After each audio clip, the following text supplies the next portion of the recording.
Crews are still hard at work on the 60 freeway to repair it after a tanker fire destroyed the highway on Wednesday, when it will open back up, coming up in minutes.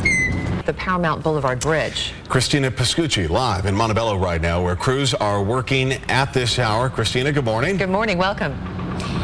Good morning, Wendy and Chris. Thank you all. Like you said, this all started on Wednesday. The latest that we're hearing from CHP and crews is that this should reopen back today. That's if everything goes according to plan, because we know they have had some snags, including they thought it was going to be open on Friday at first, but then they had a snag where they found some toxic chemicals on the bridge.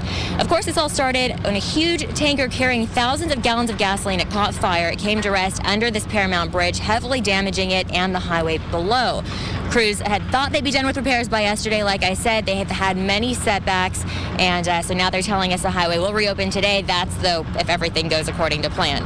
They do think the highway will be open for sure for Monday's commute. Now, this has caused an absolute headache for commuters. About 220,000 cars use a stretch of the highway each day. Now, those cars are adding to already heavy traffic on other freeways like the 5 and the 10. And so if you're heading out today, expect some congestion. Give yourself a little extra time. Now, let's talk detours. If you're urged to use other east-west routes like the 10 or 210, we do have a list of full alternate routes for you to use on our website, KTLA.com. We also have a bunch of streets you could use if you want to avoid those highways. In Montebello, I'm Christina Pascucci for KTLA 5 News. Wendy, Chris, back to you. Thanks, Christina. Thank you. Our newest reporter here, KTLA's Christina Pascucci, is live in Montebello with more on the progress being made. Wendy, Chris, good morning. Yes, I am here on the bridge, the Paramount Bridge, and crews are hard at work. They're trying to get all of this repaired by noon today. That just in moments ago, CHP telling me they're trying to finish all this by noon, hopefully have the highway fully back open at that time. Now, crews had thought they'd be done with repairs earlier this week. Of course, a tanker fire damaged the highway on Wednesday, and they've been hard at work ever since.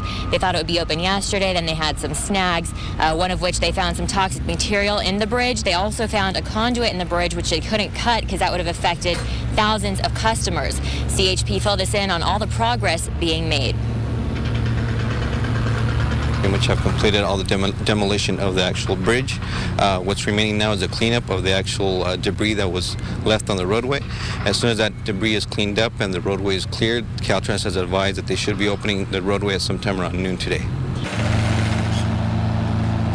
Yes, it has caused an absolute headache for commuters over the past couple days. 220,000 cars or so use this stretch of highway each day. You know, those cars are adding to other heavy traffic on freeways like the 5, the 10. So if you're heading out today before noon, expect a little bit of congestion. Try to give yourself a little extra time. And of course, there are detours you can use. We have a full list of those detours on our website, KTLA.com. In Montebello, I'm Christina Pascucci for KTLA 5 News. Wendy, Chris, back to you. Christina, thanks for the update. Noon, that's a good thing.